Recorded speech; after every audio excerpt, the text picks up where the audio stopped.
If it comes past you, don't hesitate, grab it by the base of the tail. It's going to come out here. Yeah. I'm coming out. Sit. Bagger, yeah, get it, Scott. Nice. Great work. All right, base the tail. You're okay to hold her? Wow, this girl is incredible. Like, she takes no prisoners.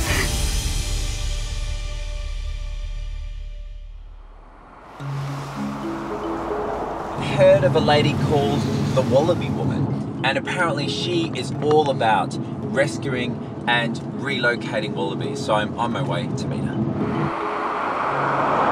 In Queensland, Scott's working holiday road trip has brought him to tropical Cairns, where a wildlife crisis is unfolding. Hello. Hello, hi, you must be Shay. Yeah, it's nice to meet you. Nice to meet you. Who is this? This is little Freddy. Oh my God. Our Agile Wallaby, and you're just in time for a little Joey play date. We're about to start feeds. Oh my gosh, I'm well in. That sounds amazing. Come on in. Thank you. Little Freddy still needs his bottle. Oh my gosh. Everyone, It's like cuteness exploded in here. Oh my gosh. Oh, this must be the best part of your volunteering job. Definitely. 24-year-old Shay leads the Agile Project, a team of 160 volunteers dedicated to saving local wallabies trapped by rapidly growing housing development. I always say I was raised next to Joeys or alongside them.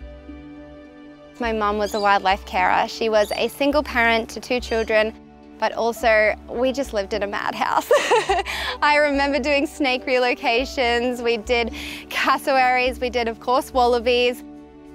My mum was a little bit sick growing up, and so, you know, if she was to go into hospital, it would be left to my brother and I to take care of the animals, and I think that really put a lot of responsibility on us, but I do think it's made me the person I am today. Why are they being looked after by you guys right now? Yeah, I think that's where the situation gets pretty grim. A lot of these, the majority of their mums have been hit by cars. Some have been killed by dogs off lead. We try and get them back out into the wild, just not right here where they're from, because suburban area has taken over their land. Oh my gosh, there's so many of them. Coming down to these fields and seeing the wallabies in situ, you really feel for them. They are just squashed into this really degraded area, not well looked after at all. So these guys here are called Agile Wallabies, and this mob, I mean, you can see there's probably a good few hundred of them. And the problem here is that they're actually refugees. The plight of wallabies in this particular area is 100% as a result of human development. You've got development and sports fields on all sides, and then at the escape route you've got a huge highway. So these animals have been crushed into a small space, not thought about, not considered. And the only way to escape is along the main road. So they're getting killed in their hundreds every year, and these guys really need some help.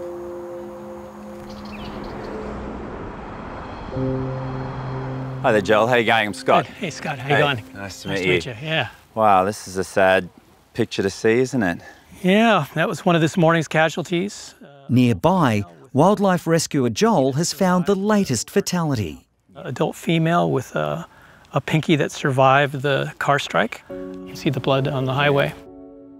You said that she had a pinky, a baby wallaby in her pouch. What's the future for that animal? Unfortunately, this one is too small to survive in care. There's the human care for an animal under 160 grams. They just are not successful, so that animal was taken to the vet and euthanized this morning. It's pretty shocking. It's a daily thing for our volunteers to deal with. All kangaroos and wallabies are gorgeous. They are beautiful, iconic creatures, and we need to remind ourselves what is a pest and what is a native animal. This road's busy, and unfortunately, this is 2 lives lost. Yes, yes. With 1 collision. Yeah. And this happens every day on the northern beaches up here. How does that make you feel? Oh, I'm the guy that maps and does the data for it, so I feel horrible. It's pretty, you know, it's just tough to see that. They deserve better. They really do. Yeah. The work of these volunteers is never ending, and Shay has called Scott to help deal with an emergency situation. So what you got? Well, I've just got Joel on the phone now. We're looking at a paddymmelon, and I would love some help with a rescue if you're keen. Yeah, absolutely. No worries. Paddymmelons are small marsupials in the same family as kangaroos and wallabies. We'll be there as soon as we can. Let's go. Let's go. Shay's described her home area as the death spot of wallabies in Australia. But rather than just accept the status quo, she is fighting the man, and she's actually taken the Queensland government to court over her ability to relocate animals rather than just simply shoot them. She's represented herself in court, she won, and she has now proven that you can move macropods from one place to the other, and that is an absolutely amazing achievement. So is it to the left or right of the bin? It's not very often that Shay gets to have a vet on call with her, so it's great to be of use. I can assess the animal, and if it's okay, we can release it straight away without having to go into a vet clinic and all the stress associated with it. So, we've got a good team here. If it comes past you, don't hesitate, grab it by the base of the tail. When we do capture the animals, it looks a little bit funny. We grab them by the base of the tail. Now that's the equivalent to scruffing a kitten. It's not going to hurt them, it's the safest for them and us because we get to turn those vicious legs away from us. The other person who's hands-free gets the sleeping bag and puts the wallaby in, and then Dr. Scott can assess from there. Okay. Shay gives me a very quick version of catching a macropod. It's basically grab it by the base of the tail and hold it up and hope that it doesn't kick you in the face or bite you. You don't think about it, just go. Just do it. Yeah. Don't think, just do. Okay, let's go. It's going to come out here. Yeah. I'm coming out. Bagger, yeah, get it, Scott. Nice. Great work. All right. Base of the tail. You're okay to hold her? Wow. Shay goes in like an Amazon and just catches this paddymmelon single-handedly. This girl is incredible. Wow. Like, she takes no prisoners. She just takes wallabies. Just wallabies.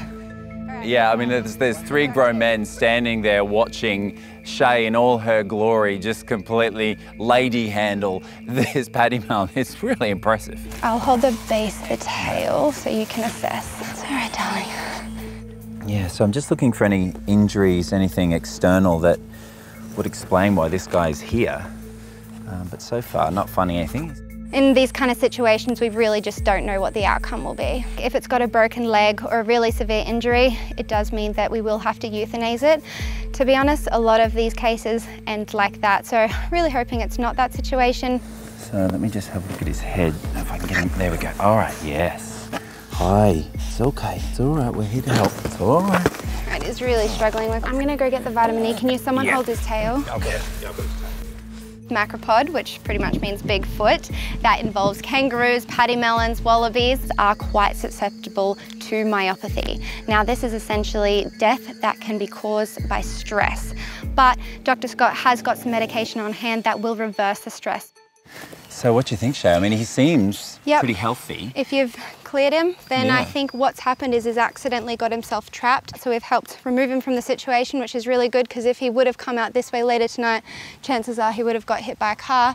So I think we go for a bit of a walk into the deep bush. He knows this area and we can let him go. Wow, this is virgin rainforest now. It is. It's pretty perfect here, away from everything. Nice clear spot for him. Yeah. Great release that.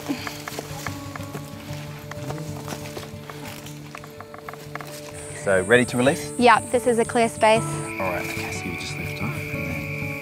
Okay, ready? There you go, off you go. Good. There you go. Perfect. Oh, he's great. Back where he's from.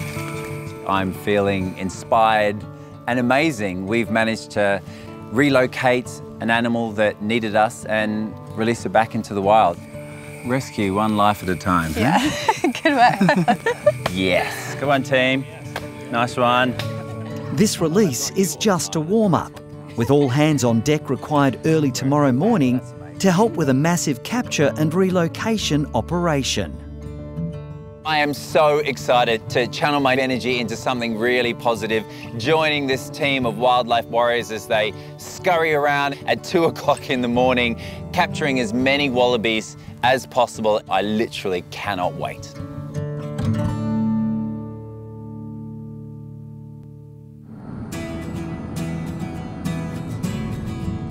Ahead of the Wallaby Catch and Release program, Scott's heading back to the Marlin Coast Hospital. Just take a seat, Scott won't be on. Waiting anxiously are Amanda and her young children, Jai and Ezzy, who've brought in a tiny bird they're worried about. Found a little finch on the back patio, and we are thinking that it might have been chased by a bigger bird, or it might have fell out of its nest. If the wing has been injured, hopefully they could fix its wing and make it so that it could fly normally again. My first reaction was to look around and see if there was a nest close by, because I thought, you know, obviously it's a bird in distress and it needs to be with its mother. Our children very much love all the animals, so yeah, it's good. Hi guys, I'm Dr. Scott. Do you want to come in? Yeah. Come on in. Just jump in there. Well done. You know what? Whenever anyone walks in with a box, I like to guess what it might be. Platypus. No. No? Okay, it's got little air holes, so is it a bird? Yeah. Yeah, it is? All right, do you want to show me? Let's have a little look. Let's have a... Oh, wow, look at that. Isn't that beautiful? Wow, so where did you find him? We found him on the back patio. Not looking too well, is it? He's got his eyes closed, so he's looking a bit sad, isn't he? And a bit fluffed up. So he's not 100% well. All right, let's just get you out. Come on then. Come on then. Oh, okay, so it's a little finch. So what I'm going to do is feel the legs. Hold my finger and you can see that leg's okay, yeah? So let's just check the wings now. There's no issues there. So no injuries? Not that I can find, no. Could be a very young bird. It's still got a lot of energy to it. I just want to see, do we dare? Now you're going to have a little fly. Whee! Okay. So that's pretty good. That's a good start, isn't it? Ready? There. Oh, look how cute it is. I so love the fact that you kids are already rescuing wildlife. That's a good start, isn't it? Hey? You're like, when I was your age, that's what I would be doing as well. I'd find a sick bird and bring it home and look after it. It is just closing its eyes, so I think it is debilitated, but the fact that it's trying to fly, I think just needs to rest. Although there doesn't seem to be any obvious external physical injuries with this little finch, it is unwell. It's fluffed up, its eyes are closed, so it could be either two things, a disease process going on, so maybe a bacterial or viral infection, or concussion, which happens a lot to birds. They fly into glass, they hit the head, and then they suffer with concussion. It means that they just need a few days to recuperate. So I think this is the kind of patient that might do well at home being looked after by you guys for a few days. How's that sound? Should you ask what type of seeds? What kind of seeds do we feed it? Well, I think it's quite easy. You could just get budgie seed or canary seed from the supermarket. Easy. Yeah, and once you see that he's eating and he's happy, then you might better return him back to his little family. Yeah? From your family to his family. Do you remember what was the name that you picked out for him? Marlin. Marlin, very good. Marlin's cool name. All right, there you go, guys. Thank you so You're much. so welcome. All right, look after Marlin for me. Thank you so All right, you're welcome. Bye, kids. See you later. Bye. It's always tough with little birds because despite your best efforts, a lot of them don't make it. Let's hope that Marlin pulls through and goes back into the wild, but even if he doesn't, what these kids have shown is they cared enough to pick him up, pop him in a box and bring him to the vet. So those kids are amazing. The vet said that it's pretty healthy and that he might have just thought it would be a concussion. So I'm really excited.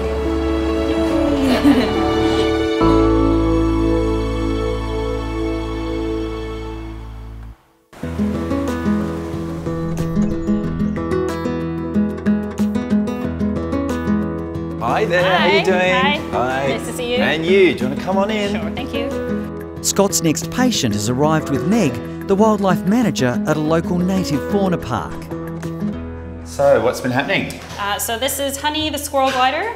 This morning we noticed that she's got a small swelling on the left-hand side of her face, and it looks like she's got an infected tooth right at the back. Okay.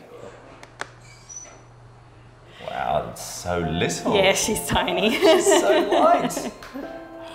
Hello, precious. Oh my gosh, look at you. We checked all of our squirrel gliders this morning and noticed that Honey had a bit of a swelling just on the lower left side of her face along her jawbone. It wasn't noticed yesterday, so I'm hoping it's only just started and we've caught it early enough that we can get it treated without too much discomfort for her. Wow, she's so beautiful, isn't she? Yeah, she's gorgeous. Exquisite markings. Wow, hello baby. How are you?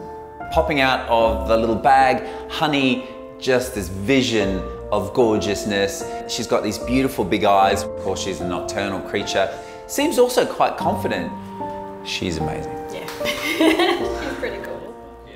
Honey is friendly and placid with the keepers at Karanda Koala Gardens. She's very happy to be out and about with us when we're feeding her.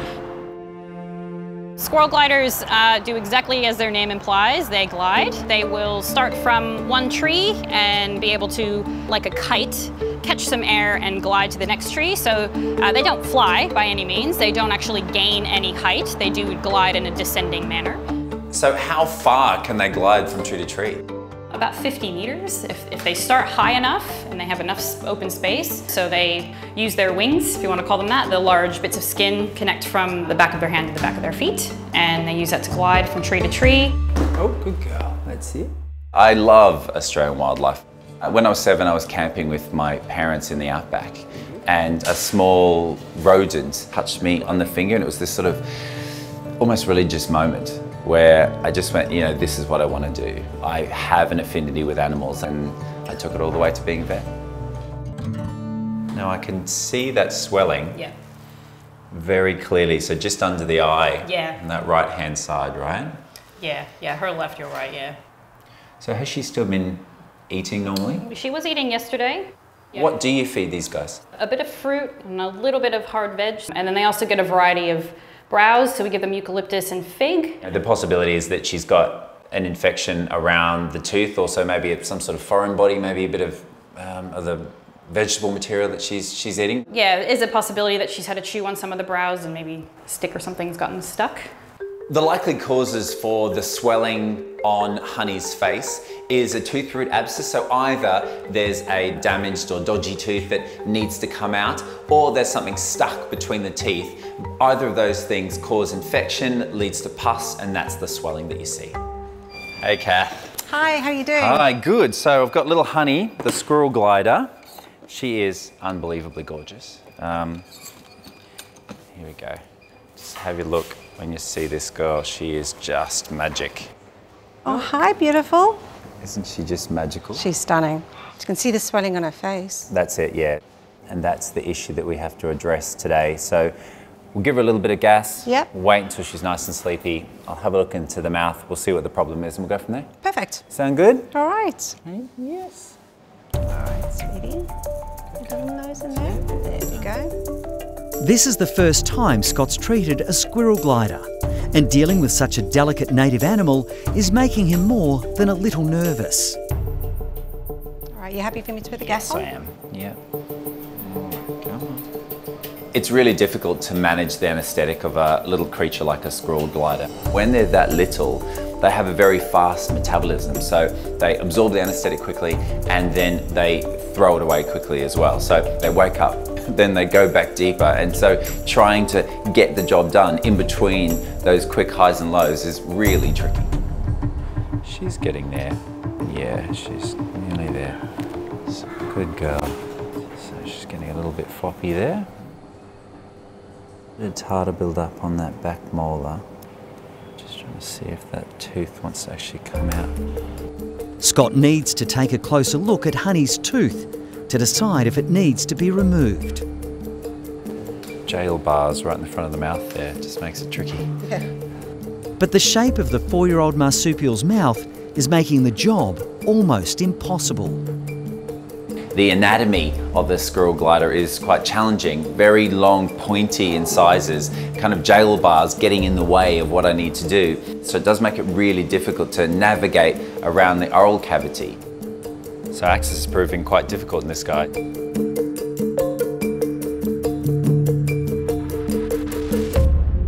All right, sweetie, it's all right. Suddenly, the tiny patient begins to stir. Honey is giving us constant frights, going deep into the anaesthetic, and then would virtually stop breathing, and then she would wake up because you took the anaesthetic away. It really is quite a difficult day at the office. Just wondering what we should do to just monitor her heart rate. Honey is a tiny little creature, so delicate, and unfortunately can die without trying at all. You just need to go back to your basic skills. Your patient needs to keep breathing and their heart needs to keep beating. All okay? Breathing's good, heart rate's great. Amazing. Okay, perfect. With Honey's vital signs back to normal, Scott discovers the cause of the fragile little creature's swollen mouth. Oh, yuck. There's a massive build-up of fluid just here. So it's definitely an abscess. I can see that the molar at the back of her jaw is actually fine. I crack a bit of tartar off, but there's no issue of root decay. But further back, there's this sort of cheesy pus that's present there. And although I'm using cotton buds to try and remove the pus, there's still a big, large lump of fluid that needs emptying. Gosh, yuck. There is a lot of infection in there. Once again, the peculiar shape of Honey's mouth is preventing Scott from getting enough access to the infected area. There's definitely a hole down the back there where all this pus is coming from, so I think what we'll do, I might just put a tiny little incision just underneath the chin and flush it out that way. As a vet, you need to be light on your feet, and when you can't perform a procedure one way, you need to come up with a solution. So as I can't get the pus out of her mouth, I know I need to go from underneath to try and relieve that pressure of this abscess. What it means now is I need to perform a lancing of the area, basically using a scalpel, very carefully applied through the muscles and the nerves and the blood vessels of that area, and then allow the pus to run free and escape that area. Oh wow, that is disgusting. Oh gosh, so much infection. Oh my God. As soon as I lance it, a torrent of nasty green pus comes flying out of Honey's face. How can something so cute produce something so disgusting? That is a huge amount of pus for a little creature. Yeah, it's half the size of its head. So glad we've done that. Okay. Oh, that's going to make such a massive difference, just that pressure relief. You can just imagine, she'll be like, ah. Yes. Within the pus is a whole bunch of toxins, and it actually really depresses you, makes you feel nauseous and sick. So now that we've got rid of that, that's going to be the start of Honey's recovery. Even the swelling's gone down considerably. Yeah, I can actually feel she's got a jaw again. Scott gives the infected area a flush before starting the tiny squirrel glider on a course of antibiotics. Okay, well that looks pretty good, I think. That face looks so much better. It looks so much better. Yeah. Hi, beautiful. Honey's face just all of a sudden changes to be much more sleek and slimline and perfectly balanced on both sides. So we know we've done a good job here, and it is just a privilege to be handed tiny-mouthed Honey. It could all go wrong, but it didn't, thank goodness. Meg will be here soon to pick you up, reunite you with your family. Honey has made a rapid recovery from her surgery. Hi! Here's your girl. Hello, honey. How are you feeling? Yeah, She looks heaps better. Yes, Great. yes. She had the most incredible amount of pus come out of her mouth. Oh, no. It was really gross. It was a lot. Well done, sweetheart. Hello. You want to go back home, don't you, baby? Ah, that's so nice. Honey looks so much better now. The swelling in her face is completely gone. So I'm really happy we can take her back home and just continue with some antibiotics for a few days, and she should come good. It's great. Oh, yes. I love you too. But Honey's not ready to go home just yet. She's become quite attached to Scott. Yep. Honey seems to be a little bit like Velcro with Dr. Scott. A little bit hard to get her off of him. I think she fell in love a little bit, has a little bit of a crush. Come on now. She just loves her vet. What can she say, you know? There we go, honey. This little creature is absolutely stunning, and getting the chance to have a little play with her and a bit of a smooch is really pretty special. I wish she was gliding off into the sunset back to the UK with me.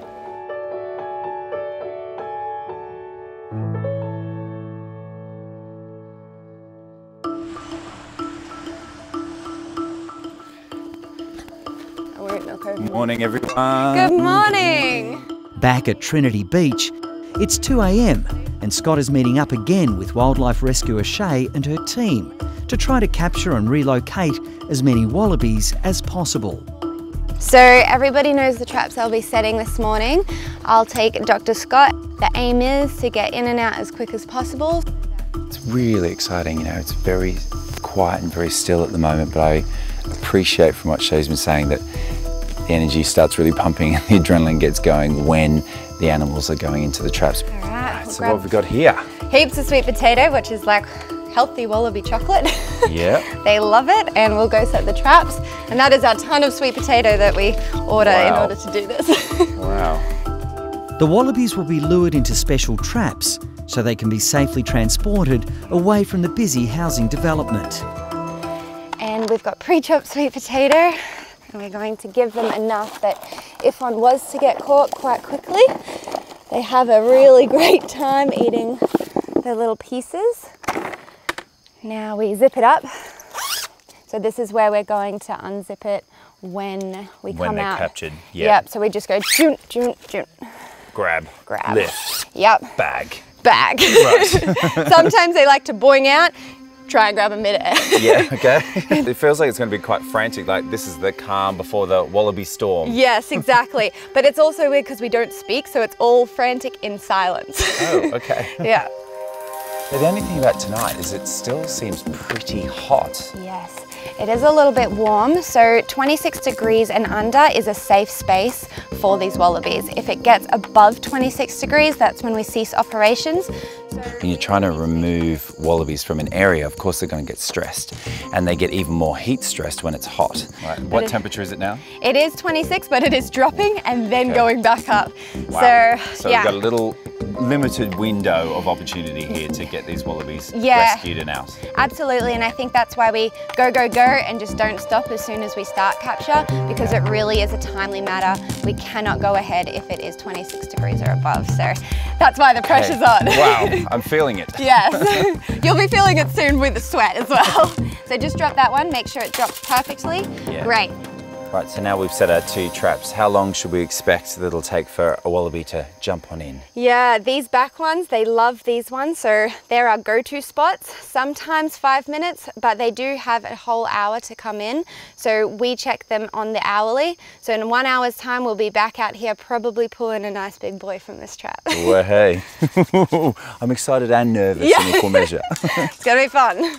Well, Shay and I have just finished setting all the traps with the team, and the good news is that the temperature is coming down, so it's now gone down to 24 degrees, so we are ready to go. The light is green. And it isn't long before the first traps produce results. All right, this will be the first capture, guys. Everyone feeling okay? Yeah.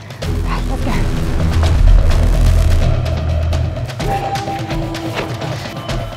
Somebody walk, got base too. All right, let's go, team. They fly on in and they grab these animals, and yes, it looks, you know, rough, but what we're doing is bringing them somewhere where they can be safe and be free, and that's what it's all about. Dr. Scott, do you want to get this one? Yep. As soon as each wallaby is captured, Scott's ready with sedation and vitamin E to alleviate any stress. Okay, done. You have to have your wits about you because they've got really sharp claws. They try and bite you, of course. They're trying to get away. They don't know we're trying to help them. Got him. Okay. Nice. Yep. But you can just feel the passion and you can feel the love of these young people. They are amazing, and I feel just so blessed to be a part of them tonight. Oh, he's really big, really strong, very heavy. Scott's also making sure any mature females are given a thorough pouch check. Oh wow. Little jelly bean. Tiny little baby. Oh, a couple of days old. Oh my gosh, look at that. Wow. 2 lives saved. 2 lives for 1. Well done, everyone. That's amazing. All right, team, we're gonna head back out straight away. Yes. Yeah, it's so fast and furious now. The team have just got another one, and I've got another one. So it's been a great haul in the end. So right at the last minute, we've managed to save a whole bunch of Agile Wallabies. The sun's just coming up over there, so you know that the heat's going to come with it, and that's why we need to move. The Wallabies will now be taken to a safe area, well away from housing and busy roads. So that's it, sun's up, we're ready to go to release site. We've got 8 and 4 babies, and that was an incredible effort, team. Yeah, well done, everyone. Great That's job. awesome. So that's very precious cargo right there. Come on then, let's get moving. And relax. Knowing that in the back you've got 8 wallabies and 4 joeys in their pouches is not standard, but it's magical, really. We always say if they were to die and go to wallaby heaven, this is probably where they'd end up. It is completely away from cars, dogs and roads, and has a massive acreage system that also backs onto National Park. Any order except leave that last one to the end with the joey. One by one, each team member gets to release a wallaby into its new home.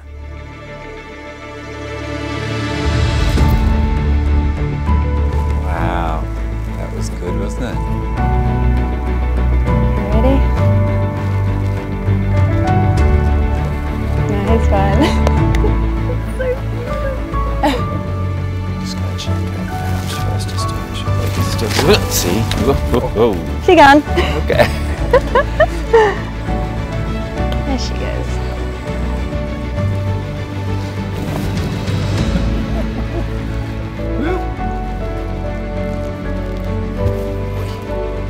This is the big, heavy boy. It's gonna hopefully lead this mob into a bright future.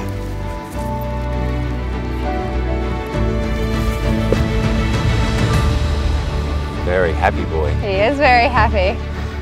Amazing. You know, these are creatures that deserve our respect, and the fact that we've been able to bring them out here, and it's absolutely gorgeous. And this guy's just confidently hopped away to his new future. It just feels so good. A healthy little joey there still in the pouch. Mum and baby are very relaxed together, twitching from dreaming. So cute. Yeah. And well done you. Yeah. Look at that. You rescued all these lives. Hey. That's good. Good mama. Hey, well done everyone. Good job. Well done, well done. That was great. It's amazing. Now to bed. Wow, it's exhilarating, isn't it? It is, I can see why you do it. Yes, you almost want to cheer, but you're like, oh, gotta be quiet. Yeah. The moment that you get to open up that bag and watch the wallaby run away is just sigh of relief. It's done, and it's probably the most incredible part of the whole journey. What an icon, an Aussie spiky icon. I've fallen in love all over again with the incredible creatures that literally can't be found anywhere else in the world. She's beautiful. I'd like to think you're holding my hand in the spirit of friendship, but I think he just wants to. But it's the people that are one of a kind as well. Whether it's swimming to save horses through floodwaters. I just knew they had to get there. Fighting to save threatened wildlife.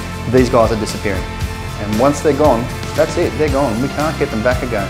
Or giving rescue dogs a second chance. She means a lot to you, doesn't she? Everything. Aussies never give up on their animals, even in the toughest of circumstances. I hadn't lost everything then. I got my dog back. And that's why I'm still proud to call this place home. You love the show? Now check out a new experience at bondivet.com. With trusted pet advice, expert vet help, products and entertaining content, we're here to help 24/7.